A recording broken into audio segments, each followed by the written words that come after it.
కాకినాడ జిల్లా పిఠాపురంలో ప్రశ్న ముసుగులో విద్వేషపూరిత ప్రసంగాలు చేస్తున్న జోసెఫ్ లాంటి సంఘ విద్రోహ శక్తులపై కఠిన చర్యలు తీసుకోవాలని విశ్వ హైందవ పరిషత్ నాయకులు డిమాండ్ చేశారు. పోలీసులు కోర్టుకు సమర్పించిన రిమాండ్ రిపోర్టులో వెల్లడైనట్లు ప్రచారంలో ఉన్న అంశాలు రాష్ట్ర వ్యాప్తంగా ఆందోళన కలిగిస్తున్నాయన్నారు.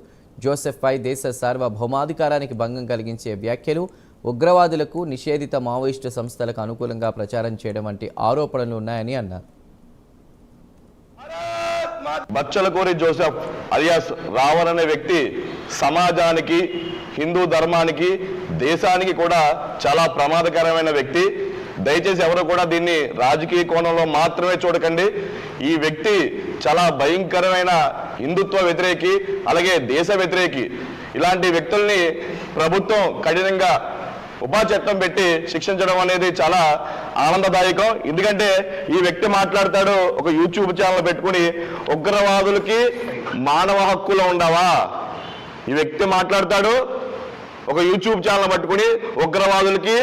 జమ్మూ కాశ్మీర్లో అమాయక హిందువుల్ని మతం పేరు అడిగి వాళ్ళని అన్ని నిర్ధారణ చేసుకొని అత్యంత క్రూరంగా చంపితే అటువంటి ఉగ్రవాదులకి వీడు మానవ హక్కులు ఉండవా? అటువంటి ఉగ్రవాదుల్ని మన సైనికులు చంపితే వాళ్ళకి మానవ హక్కులు ఉండవా అని ప్రశ్నించాడు వీడు.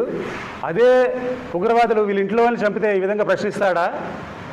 కాబట్టి వీడు దేశద్రోహి అని క్లియర్గా తెలుస్తుంది. కాబట్టి ఇటువంటి ప్రభుత్వాలు ఇటువంటి వ్యక్తుల్ని కఠినంగా శిక్షించాలని కోరుతున్నాం. జమ్మూ కాశ్మీర్లో అమాయక హిందువుల్ని మతం పేరు అడిగి వాళ్ళని అన్ని నిర్ధారణ చేసుకొని అత్యంత క్రూరంగా చంపితే అటువంటి ఉగ్రవాదులకి వీడు మానవ హక్కులు ఉండవా? అటువంటి ఉగ్రవాదుల్ని మన సైనికులు